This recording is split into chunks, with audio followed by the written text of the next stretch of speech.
Welcome to the Windows Club. If you encounter error 8024402F protection definition update failed on your Windows computer, then either read through this article on the Windows Club or simply watch this video. I'll guide you through the procedure. First of all, ensure that you have enough space on your system. After that, set the correct date and time on your computer. Right click on the Start button and select Settings. In the Settings window, go to the Time and Languages tab on the list on the left hand side. In the right pane, click on Date and Time. Make sure that the time zone is correct.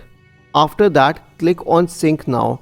This will make sure that the date and time is correct for your system. After this, temporarily disable the Windows Update service to isolate the cause. Press the Windows key and the R button together to open the Run window. Type the command services.msc and hit enter. This will open the Service Manager window.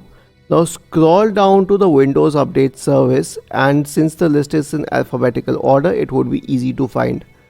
Double click on it, change the startup type to disabled, click on apply and then on OK. If this helps, well and good. If not, then the last solution would be to perform a clean install and repair install on your system. Isn't this easy and interesting? If you have any doubts, please go to the original article on the Windows Club, scroll down to the comment section and write your query. We will surely answer to it. Do not forget to subscribe to the channel. Thank you for watching this video and have a nice day.